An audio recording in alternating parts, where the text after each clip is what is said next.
Mesdames, Messieurs, peuple congolais, je vais ici vous révéler les 7 bourreaux et le mode opératoire de l'assassinat raté du général Jean-Marie Michel Mokoko à la maison d'arrêt de Brazzaville. Ce fut le 30 juin 2020 dernier. Mesdames, Messieurs, peuple congolais, pour commencer, je vous informe que le futur ou l'avenir, c'est tout justement le passé et le présent qu'on ignore. Et que la mémoire se transmet et l'espoir se donne.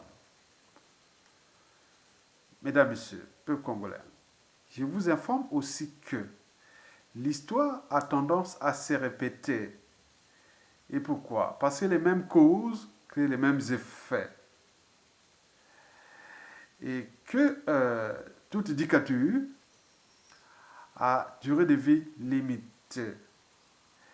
Et que les bourreaux, que je vais vous en parler, n'ont pas de monopole de ce qu'ils ont voulu faire à Jean-Marie Michel Mokoko. Et que dans la règle d'or, ne faites jamais à autrui ce que vous ne souhaitez pas qu'on le fasse sur vous-même. Et surtout que ce qu'ils ont fait du mal aux uns et aux autres, ils ont subtilisé les moyens de l'État. Mais à tout instant, les moyens de l'État là vont être aux mains de qui? Et c'est là que vous pourrez individuellement et collectivement confirmer que l'histoire a tendance à se répéter, que dans la règle d'or, ne faites jamais autrui ce que vous ne souhaitez pas qu'on le fasse sur vous-même. Mesdames, Messieurs, peuple congolais, être citoyen, c'est être informé. Et pourquoi? Parce que l'ignorance est la pire des souffrances. Le savoir et la connaissance libèrent. Être citoyen, c'est d'agir en permanence. Et pourquoi? Parce qu'aucune cause n'est perdue d'avance. Et surtout quand elle est digne, juste, noble, légitime et voire civilisationnelle. Donc, seule la lutte libère. Parce que sans lutte, il n'y a pas la liberté ni la dignité de l'individu. Et encore moins d'un peuple. Sans lutte, il n'y a pas de justice rendue à l'individu. Et encore moins à un peuple. Sans lutte, il n'y a pas de respect du but même de la condition humaine ou sociale de l'individu ou d'un peuple. Et enfin, sans lutte, il n'y a pas de paix et encore moins de progrès d'un peuple. Mesdames, Messieurs, peuple congolais, je vais ici vous révéler les 7 bourreaux identifiés ainsi que leur mode opératoire de l'assassinat raté. Je dis qu'il s'agit d'un assassinat, mais qui a raté. Et c'est que vous allez comprendre. Mesdames, Messieurs, donc, voici d'abord les 7 bourreaux. De que j'ai divisé ça en 2 parties. Nous sommes là au cœur des affaires criminelles. Donc, les 7 bourreaux sont divisés en 2 catégories, 2 parties, grandes parties. Il y a d'abord les maîtres d'œuvre. Et de l'autre côté, il y a les sous-fifs. Donc, parmi les maîtres d'œuvre, il y en a 5 qui sont de la même tribu. Et les sous-fifs sont 2. Ce sont des tribus qui ne sont pas du pouvoir. En réalité, les maîtres d'œuvre sont du pouvoir, les 5, et les sous-fifs ne sont pas du pouvoir. Voici ce que retiendra l'histoire. Parce que cette affaire-là ne va pas se terminer comme ça. Donc, ce n'est qu'au début du commencement. Et donc, nous allons commencer par la catégorie des maîtres d'œuvre. Donc là, les bourreaux, il y en a 5. Il y en a 5. Ils font tous partie de la même tribu. On appelle ça les Mbushi. La tribu Mbushi, des bords de la Lima. Oyo, Edou, Obuya, Chikapika, tous les villages là, tout. Vous avez tout compris. Donc, parmi les mains d'œuvre figurent un premier bourreau, Denis Sassou Nguesso, le donneur d'ordre. Et quel était l'enjeu d'assassiner Mokoko?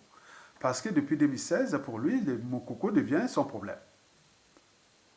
Et comme il est en présence d'un peuple qui l'a traumatisé, qu'il a géré ce pays-là, il gère ce pays-là d'une main de fer, il se croit tout permis.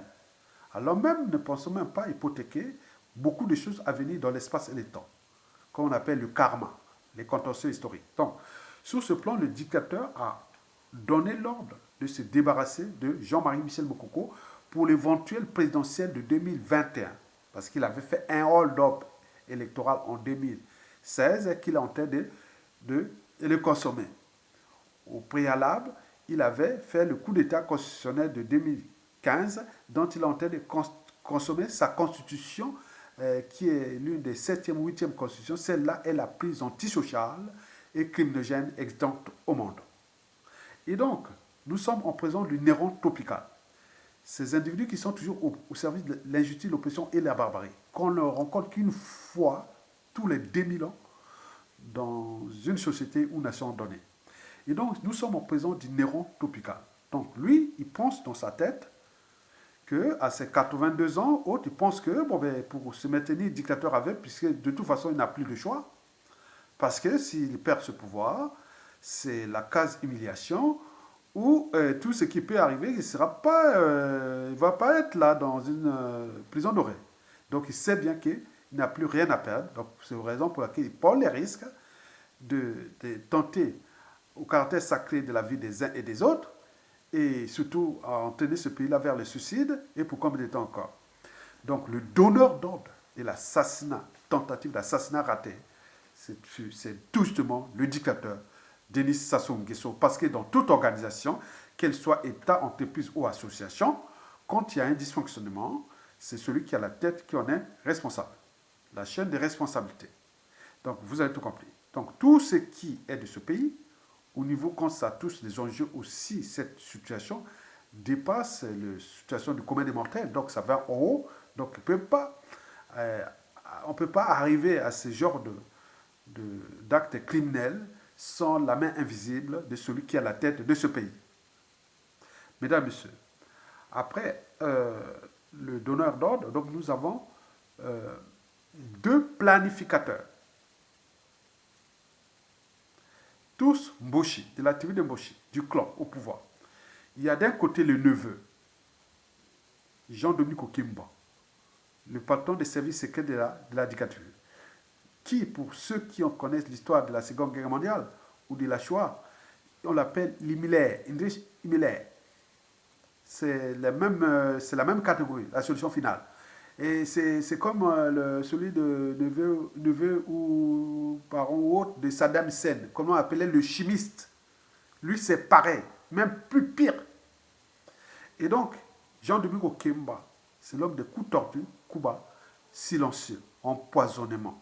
Et donc, Jean-Dominique Okemba est le planificateur, accompagné de son complice, Jean-François Ndengue, le directeur de la police politique, la Gestapo, ou de la Gestapo et tout compagnie. Donc là, on est autour du troisième Reich au Congo-Brazzaville. Donc, Jean-Dominique Okemba et Jean-François Ndengue, ça, c'est les planificateurs, tous ceux qui ont tout organisé. D'abord, quel est l'enjeu pour Jean-Dominique Okemba? Déjà monter à Sassou Nguesso que je ne veux pas te trahir. On est ensemble pour se débarrasser des gens qui veulent nuire à notre pouvoir. Et donc, il faut mettre tous les moyens dont nous disposons de ce pays que nous avons confisqué pour neutraliser ce peuple-là qu'on a déjà détruit et plus ce pays-là. Et n'oublions pas les 10 fils de ce pays. Donc, Jean-Dominique Okemba, l'enjeu pour lui est double. C'est-à-dire aider, montrer à Sassou Nguesso que bon, ben, je suis là, je suis toujours dans le neveu, je suis tous les coups bas, tous les assassinats, les 251 assassinats d'intellectuels, 4 civils, politiques et militaires, du point de vue silencieux, c'est moi qui l'ai fait avec mes services, que ce soit au pays, partout dans le monde, c'est moi qui s'occupe de ça, donc je suis toujours là, fidèle à toi. Donc, deuxièmement, pour Jean-Dominique Okemba, au cas où il arrivait à ce scénario, peut-être il pensait qu'on peut dire à Sassou Nguesso, ou voilà, je me suis débarrassé de lui, mais pourquoi pas s'attaquer aussi à Sassou Nguesso. Et donc, lui, il pense comme ça. Et je vous dis pour ceux qui sont à l'extérieur, tout ce qui est de ce clan, en dehors de Sassou Nguesso, où la situation est en train de s'enfoncer, si un membre du clan prend le pouvoir, c'est le chaos total. Donc la situation de Sassou Nguesso reste dans le statu quo et les pays en train de s'enfoncer. Si la France-Afrique, n'importe quelle puissance, n'importe quoi, met un membre du clan de tout ce monde-là, c'est le chaos. Il ne va pas rester longtemps. Ou bien descend ou total. Mais je vous dis que la colère est déjà dans l'homme. Que tout est maintenant en méfiance et en défiance dans tous les nords, civils, politiques et militaires. Donc nous continuons à expliquer, voir le mécanisme ou le processus qui va jusqu'à la chute du dictateur. Et donc pour Jean-Dominique Okemba, l'enjeu est là. Mais pour Jean-François Ndengue, quel est l'enjeu là? L'enjeu, c'est, lui, il est double aussi. Il travaille d'un côté pour Sassou Nguesso et de l'autre, au cas où Jean-Dominique Okemba qui prend dans leur tête, prend le pouvoir. Vous avez tout compris. Ça, c'est les planificateurs. Bon, nous avons aussi deux exécutants qui sont aussi de la tribu. Il y a d'un côté le directeur de la maison d'arrêt de Brazzaville, Destin Oba Apounou. Destin Oba Apounou, le directeur de la maison d'arrêt de Brazzaville. Il doit avoir un second, et il s'appelle le capitaine Koumou. Et nous allons revenir sur ce capitaine Koumou-là. Et donc, ça, c'est les exécutants. Et tout ce monde-là, les deux, Destin Oba Apounou et capitaine Koumou, ils travaillent pour le compte du clan, c'est-à-dire du clan Boucher. Et ils sont aussi de Boucher, la tribu. Donc, en haut, Sassou Nguesso, la tribu. Deuxième, Okemba et Ndengue. Troisième, tous de la tribu. Et les exécutants, donc il y a Destin Oba Apounou et capitaine Koumou, tous débauchés. Et il faut ajouter les soufifs, c'est-à-dire les employés. Donc ceux qui sont placés là pour jouer la Libye. Donc vous avez d'un côté le ministre de l'injustice, ou sinistre de l'injustice, on appelle ça ministre de l'injustice, de la justice, mais nous appelons ça sinistre de l'injustice. Bon, donc, il s'appelle Biniga. Il doit être de la Skivette Ouest, n'est pas de la tribu de Sassou Nguesso. Donc, l'Embouchi. Et à côté, vous avez aussi Jean-Blaise Como, que j'ai publié les photos sur Facebook à l'époque. Hein, vous voyez, c'était un ami qu'on était. Voilà, donc j'ai toutes ces photos avec moi ici. Quand nous étions à l'époque à l'université. Il n'avait pas fini son université, il était allé à l'armée. Il est aujourd'hui colonel. C'est lui qui s'occupe l'administration pénitentiaire. C'est un sous-fif. Donc, vous avez tout compris. Pour cette, donc, les 7 bourreaux figurent dans l'ordre de responsabilité. 1. Denis Sassou Nguesso. 2. Jean-Dominique Okemba, patron des services secrets, parce que le mode opératoire est digne des services secrets. 3. C'est le ministre de la Justice, Bininga. 4. Jean-François Ndengue qui a sécurisé tous ces trucs-là, la police. 5. Jean-Blaise Komou, qui s'occupe de l'administration judiciaire. 6. Destin Oba Apounou, qui garde la maison d'arrêt de Brazzaville. Et 7. Le capitaine Komou. Voilà, si j'étais un policier, hein, je pourrais vraiment faire cette enquête comme ça. Et déjà commencer par ces individus, faire les tableaux et voir maintenant pour les seuls. Mais il y aura beaucoup d'informations qui vont venir au fur et à mesure de la situation parce que Mokoro n'a pas encore parlé et de tout ça. Bon, voilà. Donc, vous avez compris. Mesdames, Messieurs, alors, quel était le mode opératoire de la tentative d'assassinat ratée? Donc, le mode opératoire était divisé en 3 plans. Il y a le plan A, B et C. Le plan A, c'est le plan d'exécution qui a raté complètement. Ils ont raté leur coup. Ça, c'est sûr et certain. Et B, c'était le plan Covid-19 qui sont toujours au cours. Et enfin, le plan C, et que je vais vous en parler après. Donc, le plan A, l'exécution. Donc, ils ont fait leur scénario. Hein. On est au cœur des affaires criminelles, donc on n'est plus au sein de l'humanité. Donc, nous qui vivons ici en Occident, quand on subit les racismes, ou qu'on a vu ce qui s'est passé aux États-Unis, où se passe, on se dit à un moment donné, il faut avoir une certaine forme de psychologie. Regardez ce que les Noirs font entre eux en Afrique, c'est pire ce que les Blancs ou les autres races font des Noirs ailleurs dans le monde. Regardez, à l'échelle du Congo, il faut avoir une certaine psychologie. Et donc, à ce moment-là, tu dis, non, mais on n'est pas en face des enfants de cœur, on est en face des criminels. Or, les criminels n'ont pas de sexe, ni couleur, ni quoi que ce soit. Tribu ou autre, il reste un criminel. Donc, nous sommes là de ce qu'on appelle la criminalité brute. L'intention criminelle et tout compagnie. Bon, donc, bon. Mesdames et messieurs, le plan A. Donc, ils ont préparé leur plan hein, avec les enjeux, ils ont leur agenda, ils ont leur tout, ils avaient déjà préparé ça. Donc, le 30 juin dernier, à 6 heures du matin, les protocoles de l'administration judiciaire et pénitentiaire, il faut rentrer à partir de 9 heures pour aller visiter les prisonniers. À moins que les prisonniers tapent.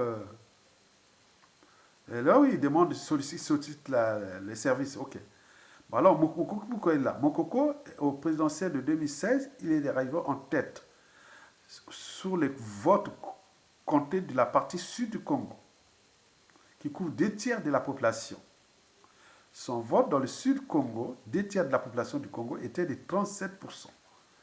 Et la partie nord, qui couvre 1 tiers du territoire, là où il est aussi originaire, n'ont pas été comptabilisés. Ça, cela interdit.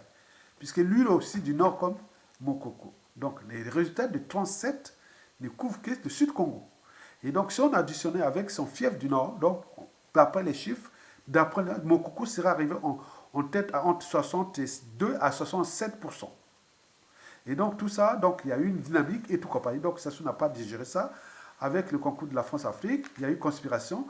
Donc, ils l'ont arrêté, ils l'ont foutu en prison et ils l'ont condamné en 2018 à 20 ans de prison ferme. Et donc, vous voyez tout ça là comme dans les dictatures. Donc, vous voyez, comme en Afrique, comme le fait là, demain, bon, vous allez voir tous ces gens-là, dans les conditions où certains vont les traiter, dans les conditions que vous n'allez pas voir. Dire non, mais pourquoi ils font maintenant ça, ça est parti, maintenant pourquoi ils font pire que ça. Voilà comment commencent déjà les ennuis. Bon, donc le 30 juin, les exécutants que je vous ai précités, et notamment Destin Oba Apunu, qui est la clé de la maison d'arrêt, puisque c'est lui, le patron de la maison d'arrêt. Donc il vient ouvrir la cellule de Jean-Marie Michel Mokoko dans l'heure inhabituelle. Au lieu de 9h, 6h. 6h, nous sommes à Brazzaville, c'est les zones presque équatoriales, quoi. Le soleil s'élève à 6h pile et se couche à 18h pile toute l'année. On est d'accord? Donc à 6h, là où commence le soleil, et donc le jour s'élève à 5h30 à peu près. Il commence à faire le jour 5h45, et oui, c'est le jour commence à... Voilà. Bon. Et il vient, ouvre la cellule, et Mokoko surpris, c'est une surprise. Et aussitôt, il rentre avec un individu. Et cet individu-là, c'est le capitaine Koumou. C'est lui qui aurait amené le poison, sachant que c'est le poison qui fait la dose. Donc, il est amené là. Donc, Mokoko, par surprise, et la pression carcérale et de l'âge aussi, parce qu'il a maintenant 73 ans, même si c'est un officier général, il a lutté, vraiment, il a les scénarios, voilà. L'univers carcéral est très très dur.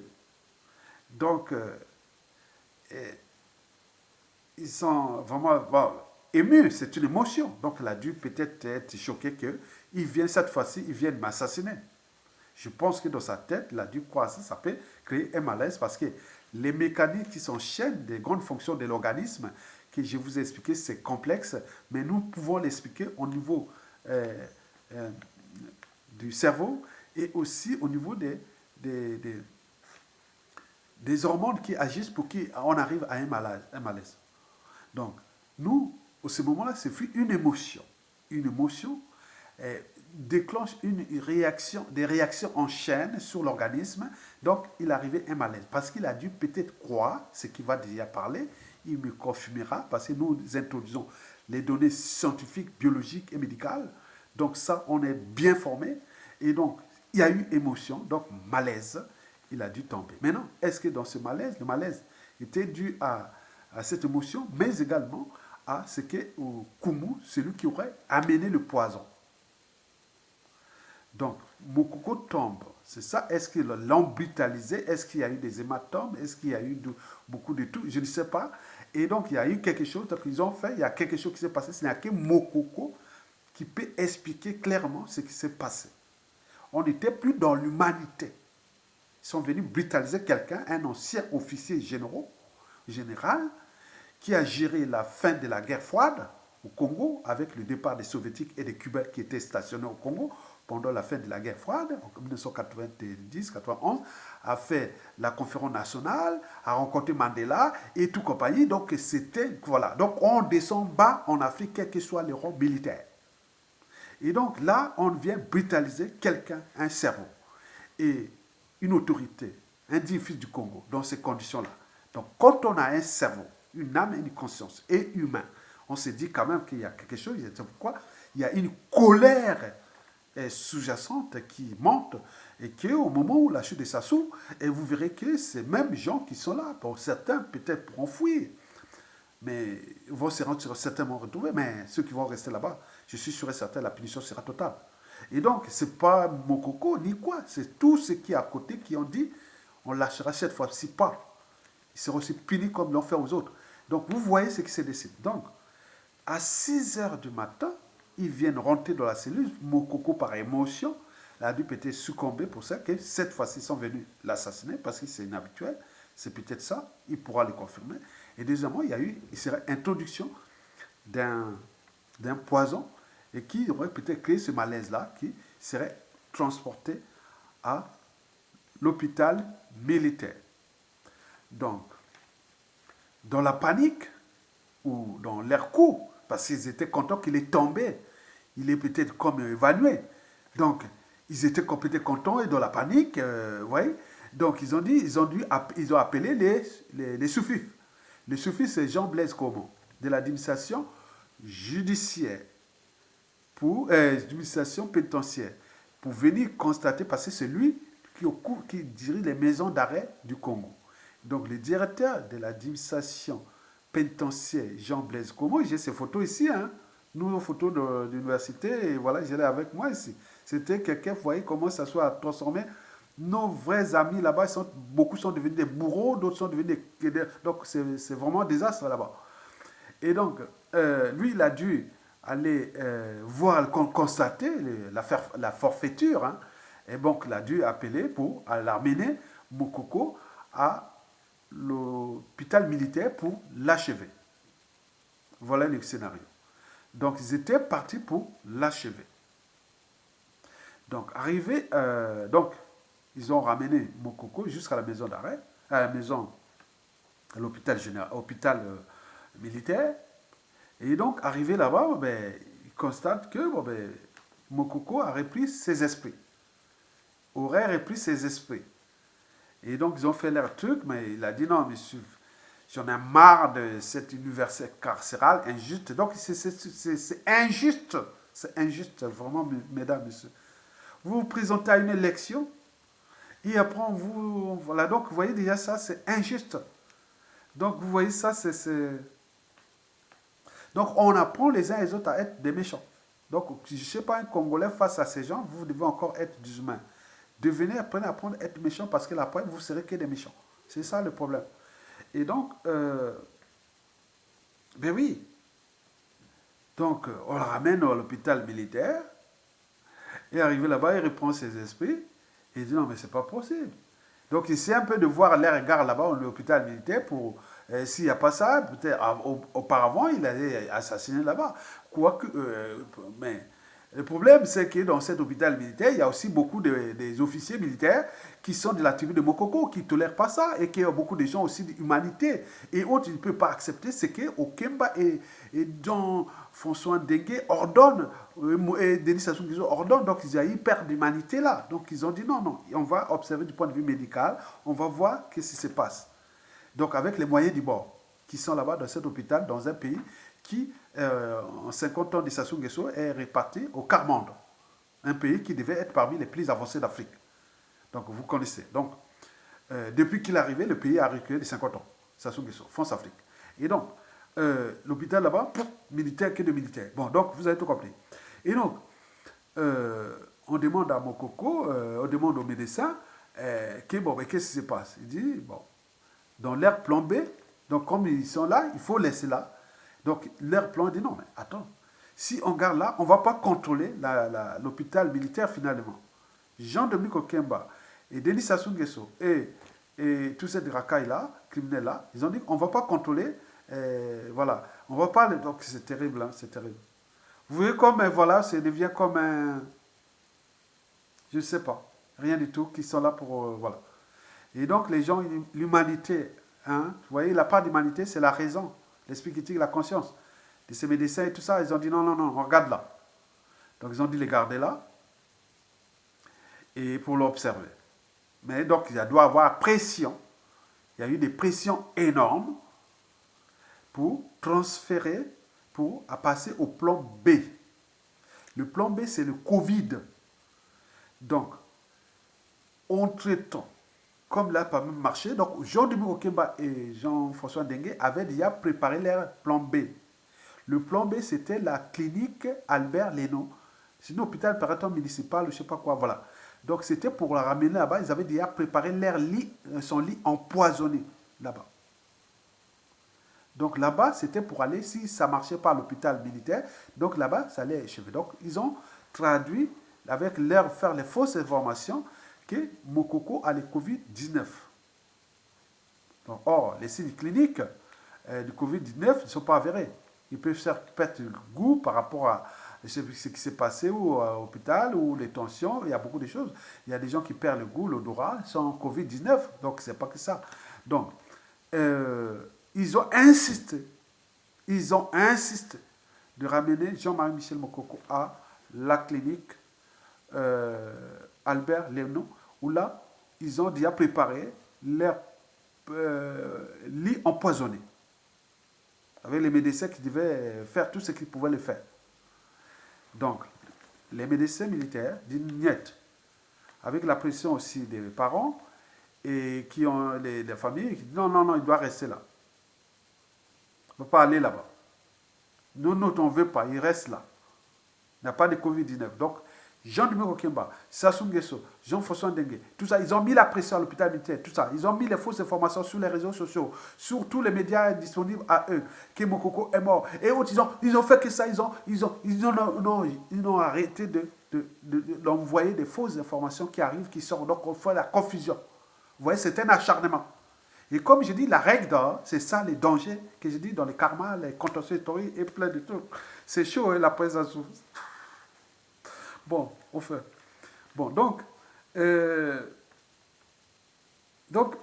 Covid-19, le plan B. Et là, on est au cœur du plan B. C'est l'air en jeu. Et de ramener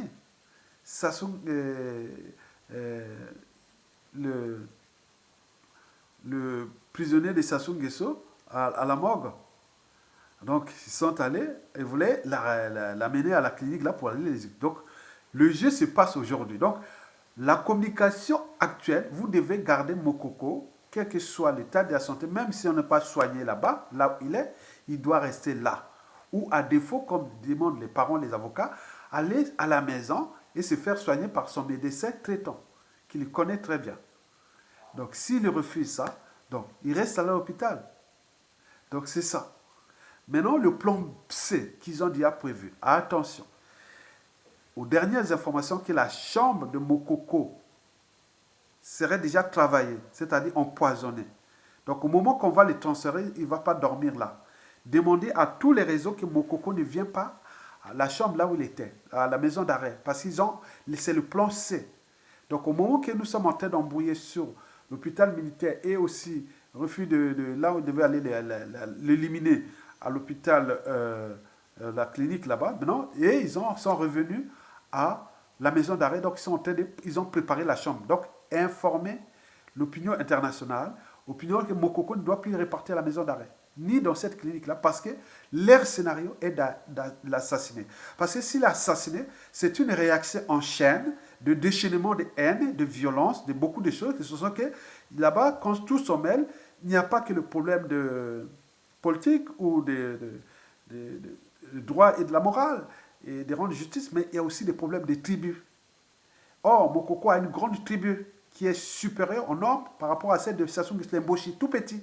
Et or, l'Emboshi, pour asseoir leur pouvoir historiquement, s'était appuyé sur la tribu de Mokoko. Et aussi des Marengwabi Kouyou à côté. Et puis les Teke à côté. Mais dans tous les Nords, il y a eu des règlements politiques et militaires. Donc les gens ont dit que Mboshi là devient le problème d'intégration, de l'unité nationale et plein de choses comme ça que je dis que dans la suite de la presse, ça risque d'être problématique pour sa famille, son clan et les s'attribuent parce que c'est déjà, le mal est fait. Donc s'ils ne prennent pas leurs responsabilités en tant que juste et autres, donc le mal est fait. Et donc là, donc nous sommes en train de suivre, voilà le scénario qui a raté. Ils ont voulu l'assassiner aux maisons d'arrêt. Ils l'ont ramené à l'hôpital militaire pour l'achever. Ils n'ont pas pu. Ils ont fait le plan B. C'était pour l'amener à cette clinique-là, qu'ils avaient déjà préparé un lit pour l'empoisonner et les tuer. Et ils n'ont pas pu. Et là, ils attendent le plan C qui est de repartir à la maison d'arrêt pour l'achever. Puis ils sont en train de travailler le lit qui est déjà empoisonné. Donc Mokoko doit rester là ou repartir à la maison ou en famille et comme ça. Parce que cette prière, de toute façon, cette condamnation est injuste. Et si la France-Afrique obtempère aux injonctions du peuple congolais, tenant à rendre justice au peuple congolais, tant mieux pour la France et pour ses intérêts à venir. Mais si elle refuse que Mokoko arrive à un drame, bon, ça n'est pas éternel. Hein? La France-Afrique n'a pas que la France n'est pas la puissance aujourd'hui du monde et que vous voyez tout ce qui peut arriver comme réaction en chaîne dans l'espace et le temps. Et donc, la mort de Mokoko, il y aura la responsabilité, de Sassou Nguesso, oui, c'est ça, aussi de la France-Afrique. La France-Afrique, c'est qui? C'est la France. Donc c'est elle de prendre ses responsabilités. Maintenant, on nous signale que si Mokoko était assassiné, c'est-à-dire il y aurait une réaction en chaîne, c'est-à-dire une vague d'assassinats des réseaux de Mokoko. Paraît-on, dans la diaspora, moi je serais dans la ligne de mire de Jean-Dominique Okemba. C'est-à-dire, si Mokoko arrivait à mourir, donc à Yatonga, en France, de tous les autres réseaux, nous avons ces informations, ils seraient là pour nous éliminer et autres. Donc, éliminer tous les réseaux Mokoko.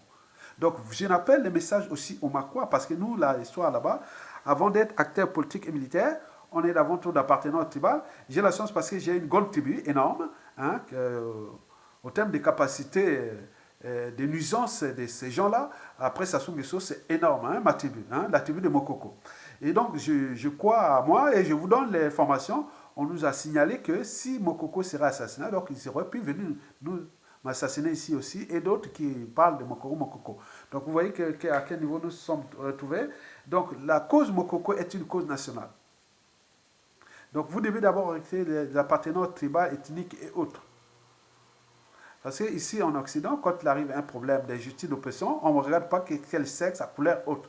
Mais nous, en faisant ça là-bas, donc laissez d'abord là, gérons d'abord cette situation qui est humanitaire, elle est citoyenne, elle est politique et elle est nationale.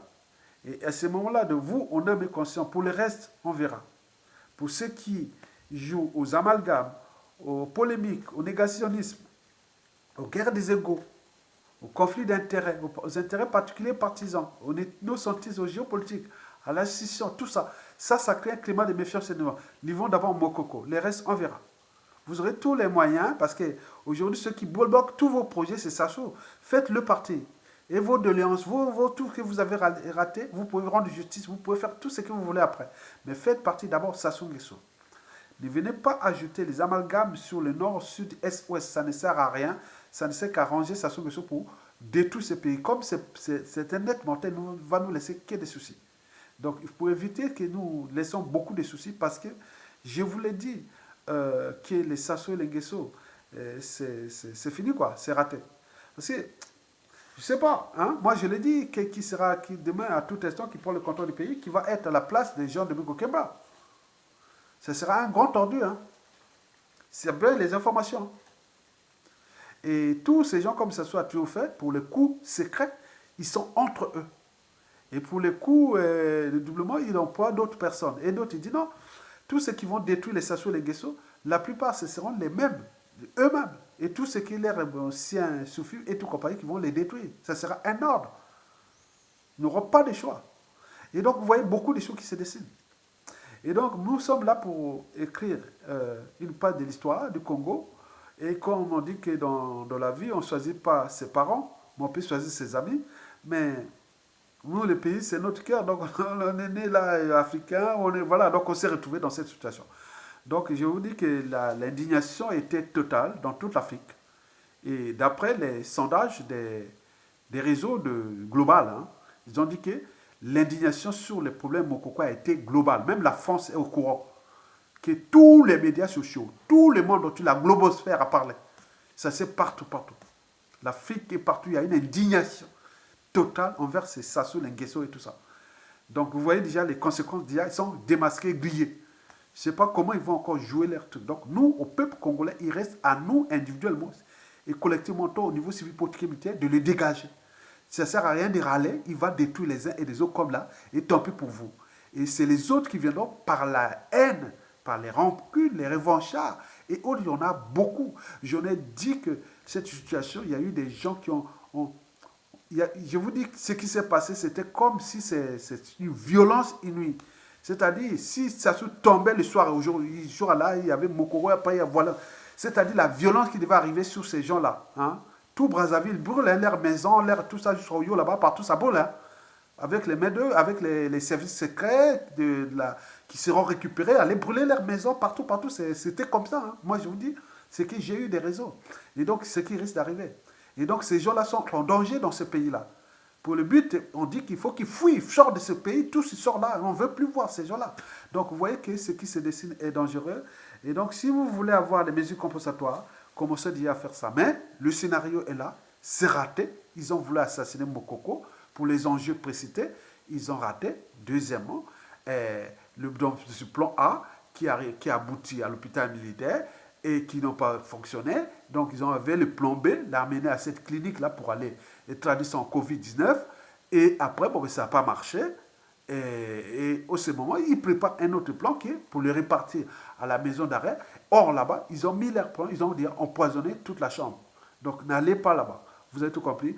Parce que là, vous avez dit que personne, vous n'étiez pas au courant. Mais en même temps, ils avaient leur plan d'éliminer les réseaux Mokoko à l'étranger, eux aussi dans le pays, avec toute une scène d'élimination.